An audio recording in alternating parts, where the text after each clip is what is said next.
नमस्कार दोस्तों, 2017 से अब तक उत्तर प्रदेश में बीजेपी के साथ रहने वाला ठाकुर वर्ग बीजेपी पर भड़क गया है। जौनपुर में धनंजय सिंह के जेल जाने के बाद ट्विटर पर ट्रेंड चला दिया गया है कि हाँ मैं भी धनंजय। आशुतोष एस सेनगर कहते हैं कि राजपूत समाज अपने भाई अपने बेटा धनंजय सिंह के साथ खड़ा है। इस बार लोकसभा चुनाव में भाजपा को मुंह तोड़ जवाब दिया जाएगा। उत्कर्ष सिंह राजावत कहते हैं कि भाजपा रंगा बिल्ला को योगी का एक तोहफा, वरना धनंजय जौनपुर जीतने नहीं देते। योगी जी आप मठ वापस चले जाओ और अब क्षत्रियों की बलि हम नहीं दे सकते। रणवीर सिंह झाला ये लिखते हैं कि क्या यही मुलाकात खटक गई तानाशाहों को। छात्र सेवक कहते हैं कि सैकड़ों घोटाले अपराधों वाले कांग्रेस सपा बसपा के नेताओं को पनाह देने वाली भाजपा एक बागी से जातीय खुन्नस निकाल रही है, क्योंकि बागी हमेशा की तरह फिर से क्षत्रिय हैं। क्षत्रिय जनता के आगे झुकता है, सत्ता के आगे नहीं। हाँ मैं भी धनंजय। आनंद सिंह सत्या कहते हैं कि जुल्मी कब तक जुल्म करेगा, सत्ता के गलियारों से चप्पा चप्पा गूंज उठेगा धनंजय सिंह के नारों से।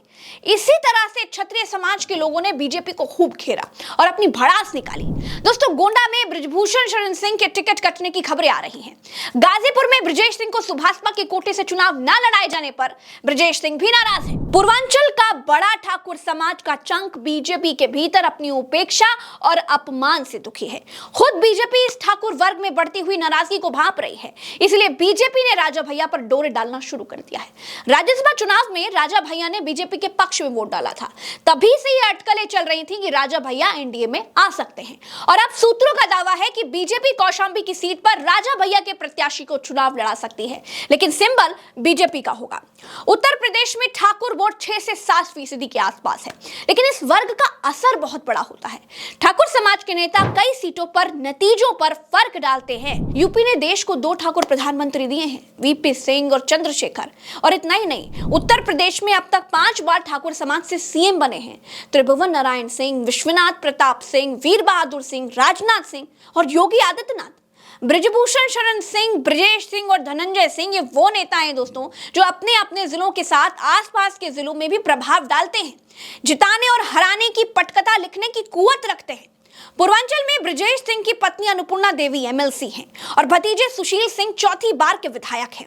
बाहुबली धनंजय सिंह की पत्नी श्रीकला सिंह जौनपुर की जिला पंचायत अध्यक्ष हैं। उनके करीबी प्रिंसू सिंह भी एमएलसी हैं। गोंडा में बृजभूषण शरण सिंह खुद सांसद हैं और उनका बेटा विधायक है और पत्नी केतकी देवी भी सांसद रह चुकी हैं। दोस्तों, पूर्वांचल में कई ठाकुर नेता ऐसे हैं जिनकी छवि बाहुबली वाली है।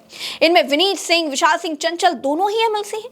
अब जाहिर सी बात है कि उत्तर प्रदेश की राजनीति में ठाकुरों का दबदबा है और चुनाव के मौके पर अगर ठाकुर नेता बीजेपी से नाराज होते हैं तो इसका असर पड़ना तय है। शायद इसको बीजेपी भी समझ रही है, इसीलिए वो राजा भैया को साथ लेने की कोशिश कर रही है। राकेश प्रताप सिंह और अभय सिंह जैसे विधायक भी बीजेपी के पक्ष में क्रॉस वोटिंग तो कर ही चुके हैं और उन्हें भी कई वादों से भरे आश्वासन दिए गए हैं। पूर्वांचल के तमाम बाहुबली और उत्तर प्रदेश के ठाकुर वोटर्स अगर इसी तरह से नाराज रहे तो यूपी में बीजेपी को बहुत बड़ा डेंट लगेगा, क्योंकि यूपी में 15 से 20 लोकसभा सीटों पर ठाकुर निर्णायक स्थिति में हैं। चलते हैं। नमस्कार।